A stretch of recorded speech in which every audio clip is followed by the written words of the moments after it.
അടൂർ ഗോപാലകൃഷ്ണന്റെ മറുപടിയുമായി സംവിധായകൻ ഡോക്ടർ ബിജു. സർഗശേഷി മാത്രം കൈമുതലാക്കി സിനിമ ചെയ്യാമെങ്കിൽ പട്ടികജാതി വിഭാഗക്കാർക്കും വനിതകൾക്കും ഈ നാട്ടിൽ സിനിമ ചെയ്യാം. 3 മാസത്തെ പരിശീലനം വേണമെന്ന് തോന്നുന്നത് പ്രത്യേകതരം കണ്ണാടി ഉപയോഗിക്കുന്നത് കൊണ്ടാണെന്നും ഡോക്ടർ ബിജുവിന്റെ വിമർശനം. ഹാൻസ് ജോൺ നൽകും വിവരങ്ങൾ. ഹാൻസ്, ഈ വിഷയത്തിൽ പലതരത്തിലുള്ള പ്രതികരണങ്ങൾ വിധവാങ്ങളിൽ നിന്ന് വരുന്നുണ്ട്. ഡോക്ടർ ബിജു എന്താണ് പറഞ്ഞു വയ്ക്കുന്നത്?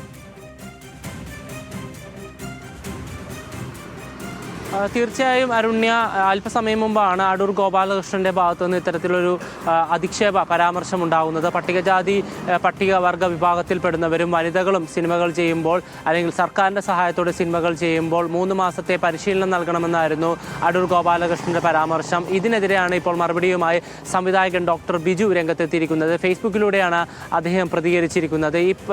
ഈ കുറിപ്പിൽ പറയുന്നത്, യാതൊരു പരിശീലനവും ലഭിക്കാതെ സർഗശേഷി മാത്രം ഉപയോഗിച്ചുകൊണ്ട് മനുഷ്യർക്ക് സിനിമ ചെയ്യാമെങ്കിൽ പട്ടികജാതി പട്ടിക വിഭാഗക്കാർക്കും വനിതകൾക്കും ഈ നാട്ടിൽ സിനിമ ചെയ്യാം. അതുകൂടാതെ തന്നെ ഇത് സ്വാഭാവികമായ ഒന്നാണ്. ഇത്തരത്തിൽ 3 മാസത്തെ പരിശീലനം ഇവർക്ക് വേണമെന്ന് പറയുന്നത് ഈ മനുഷ്യന്മാരെ നോക്കിക്കാണാനായി പ്രത്യേകതരം കണ്ണാടി ഉപയോഗിക്കുന്നത് കൊണ്ടാണെന്നും, യാതൊരുവിധ പരിശീലനവും ലഭിക്കാതെ വിവിധ ഭാഷകളിലായി 15ഓളം സിനിമകളും 3 ദേശീയ പുരസ്കാരങ്ങളും 30-ലധികം അന്തർദേശീയ പുരസ്കാരങ്ങളും വാങ്ങിയ ഒരു പട്ടികജാതി സംവിധായകനാണ് താനെന്നുമാണ് ഇപ്പോൾ ബിജു ഫേസ്ബുക്കിലൂടെ പറഞ്ഞു വയ്ക്കുന്നത്.